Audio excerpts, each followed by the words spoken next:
سلام جوان ایرانی، تو که هنوز زنده ای با قسمت 5 چالش 90 روزه مانیتایز شدن و درآمد دلاری در خدمتتون هستم. اگه هنوز فکر میکنی برای ساخت محتوای حرفه‌ای باید حتما یه تیم بزرگ یا تجهیزات عجیب و غریب و گرون قیمت داشته باشید، سخت در اشتباهی. الان هوش مصنوعی دقیقاً شده قوی ترین همتیمی ما توی مسیر یوتیوب. توی این ویدیو میخوام بهتون نشون بدم که چطور میتونی با چند تا ابزار رایگان از 0 تا 100 یک ویدیو رو بسازی فقط با یه موبایل و کمی خلاقیت. ببین، قبلا محتوا معنیش این بود که باید فیلمبردار میداشتی، تدوینگر، نویسنده، طراح و کلی چیز دیگه.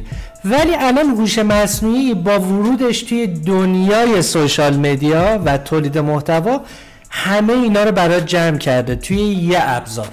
مثلا قبلا برای نوشتن یک کپشن باید کلی فکر میکردی، نیم ساعت وقت میذاشتی و میرسیدی به یک کپشن خوب. الان توی چت جی پی تی توی 10 ثانیه بهت کلی محتوا پیشنهاد میده و میتونی ازشون استفاده کنی. یا برای طراحی تامنیل لازم الان نیست دیگه بری فتوشاپ یاد بگیری، الان با یه اپلیکیشن مثل کانوا یا کریا میتونی توی چند دقیقه طراحی خودت رو حرفه‌ای بزنی. یعنی واقعا دیگه هیچ بهونه‌ای برای شروع نکردن وجود نداره. ببینید من الان 4 قسمت 5 قسمت دارم فقط میگم هیچ بهانه‌ای برای شروع کردن مورد قبول نیست. بریم برای اینکه بهتون چند تا هوش مصنوعی رو با ذکر مثال معرفی کنم که بتونید توی تولید محتوا و سناریو و ایده پردازیتون ازشون استفاده کنید و درآمدزایی دلاریتون رو استارت بزنید. بذار چند تا از ابزارهایی که خودم استفاده میکنم رو بهتون نشون بدم. مثلا برنامه چت جی پی تی برای نوشتن ایده، اسکریپت، کپشن یا حتی تایتل های جذاب عالی. من اینجا ازش میخوام در مورد قرمه سبزی به من یک کپشن بده، مثلا قرمه سبزی عطر اصالت ایرانی در هر قاشق. توی خونه یا سفره هر جا بوش بیاد یعنی قراره یه خاطر خوش شکل بگیره و هشتگ هم همونطور که میبینید گذاشته به همین زیبایی. خب میریم سراغ برنامه بعدی، کپکات برای ساخت زیرنویس خودکار، وایس اوور یا حتی بریدن صحنه‌های اضافی عالیه. برای مثال من مثلا یکی از پروژه خودم باز میکنم، همین ویدیویی که الان دارم میسازم که آپلود کنم، این قسمت رو کات میکنم، این وسط رو حذف میکنم، حالا شما خیلی دقیق تر و خروجی و اکسپورت. خب برنامه کانوا رو باز میکنیم، یه برنامه فوق العاده برای طراحی سریع تامنیل، پست یا حتی بک‌گراند و افکت های ویدیو. همونطور که میبینید من الان دارم یه کاور یوتیوب مثلا طراحی میکنم. میتونید کاورایی که قبل طراحی شده رو تغییرات بدید، تیتر جدید خودتون رو جایگزین کنید، عکس جدید خودتون رو جایگزین کنید و سیو رو بزنید. ببینید مثلا من الان میخوام راجبه ببینید این مدل مختلفه. مثلا من الان این کار باز میکنم، ببینید این عکس قشنگ قابل تغییره، تیترها رو میشه جا به جا کرد، میشه رنگ رو عوض کرد، میشه بک‌گراند رو بالا کرد پایین کرد. یعنی شما یک کاور حاضر و آماده دارید که میتونید سفارشی سازی بکنید و اطلاعات جدید رو واردش بکنید. خب اینم از برنامه کانوا. حالا من تمام این برنامه ها رو براتون مفصل هر کدوم جداگانه یه ویدیو میسازم و آموزشش رو بهتون میدهم.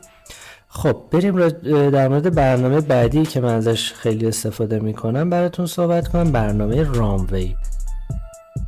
رانوی، سورا، پیکا ابزارهایی که برای تولید ویدیو با هوش مصنوعی که فقط با نوشتن پرامپت برات یه صحنه فوق العاده میسازه. من مثلا سورا رو باز کنم، ببینید سورا اپیه که جدیدن اومده و تولید ویدیو میکنه در حد هالیوود و سینمایی و برنامه پیکاپ. ببینید این ویدیوهایی که میبینید توی اینستاگرام و سوشال مدیا و خیلی وایرال شدن و وایرال میشن و دیده میشن با این اپلیکیشن ها ساخته میشن. منم که باتریم داره تموم میشه. ببینید این برنامه پیکاس توش کلی تمپلیت آماده داره که میتونید ازشون استفاده کنید. یه برنامه دیگه که خیلی جذاب و باحاله برنامه هیجنه. هیجن شما میتونید بهش یه عکس بدید و وایس بدید و براتون اون وایستون رو مدلتون لبخونی بکنه. برنامه بعدی 11 لبز هم شما بهش تکس میدید و تکس رو با هر صدایی که بخواین براتون به شکل وایس تبدیل میکنه و تحویل میده. یعنی تو الان میتونی یه تیم کامل ادیت، طراحی، نویسندگی و گویندگی رو توی جیبت داشته باشی. بچه یه نکته که حائز اهمیت اینه که شما باید برنامه یه ماه تولید محتواتون رو داشته باشید. فرض کنید میخواین الان محتوای یک ماهتون رو برنامه ریزی کنید که قراره چه ویدیوهایی بگیرید و منتشر کنید. اول از همه چت جی پی تی رو باز کن و بگو من کارم جوشکاری، ببخشید من کیبوردم حس نیستم و میخوام در یوتیوب تولید محتوا داشته باشم. من کارم جوشکاریه و میخوام در یوتیوب تولید محتوا داشته باشم. برام برنامه تولید محتوا یک ماه رو لیست کن، ایدای جذاب بهم بده که بتونم مخاطب هدف رو جذب کنم یا مخاطب جذب کنم. اینتر رو میزنید. ببینید الان خیلی هم عالی. خب حالا چون منو میشناسه میگه خیلی هم عالی محمد. شروع دادن جوشکار. هدف کلی ماه ساخت هویت برند شخصی با عنوان جوشکار خلاق، جذب اولین 1000 سابسکرایب. شما برای مانیتایز شدن به حداقل 1000 سابسکرایب احتیاج دارید. انتشار منظم حداقل 3 ویدیو در هفته. ترکیب آموزشی، چالشی، پروژه‌های جذاب. همونطور که می‌بینید برنامه یه ماه بر من لیست کرده. من کیم و چرا عاشق جوشکاری شدم؟ میگه صادقانه مسیر تو بگو و ویدیو شماره 2 5 اشتباه مرگبار در جوشکاری که تازه کارها انجام میدن. ببینید خیلی جذاب، یعنی واقعا میشه با یه همچین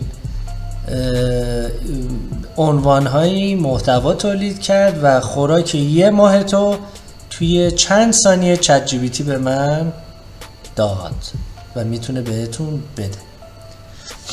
زده در ماه دوم میتونی وارد فاز برند شخصی و آموزش پیشرفته بشی. چطور با جوشکاری درآمد دلاری داشته باشیم، ابزارهای مورد علاقه من یا روز کاری من در کارگاه. این طرحش دیگه برمیگرده توی برنامه کانوا که بهتون گفتم. شما میتونید یه پورتره خودتون بذارید، یه کاوری پیدا کنید که به جوشکاری و اینا بخوره، چند تا المان جوشکاری و جرقه و آتیش و اینا هم توش بذارید و بذارید تامنیل پست یوتیوبتون رو منتشر کنید. یه چیزی رو یادت باشه، هوش مصنوعی قراره کمکت کنه، نه اینکه جای تو تصمیم بگیره. تو باید بهش جهت بدی، ایده بدی و استایل خودت رو نگه داری. هر چی تو واقعی تر باشی، خروجی هوش مصنوعی هم واقعی تر و با هویت تر میشه. پس از امروز به جای اینکه بگی نمیتونم، بگو بذار با AI امتحانش کنم. یه عالم ابزار رایگان هستش که فقط منتظرن تو باهاشون شروع کنی. اگه از این ویدیو خوشت اومد و میخوای توی مسیر 90 روزه با ما جلو بری، فراموش نکن سابسکرایب کنی، زنگوله رو هم بزنی که کنارشه. قسمت بعدی قراره تنظیمات دقیق کانال یوتیوب رو از صفر تا حرفه‌ای بهتون یاد بدم. پس از دستش نده جوان ایرانی.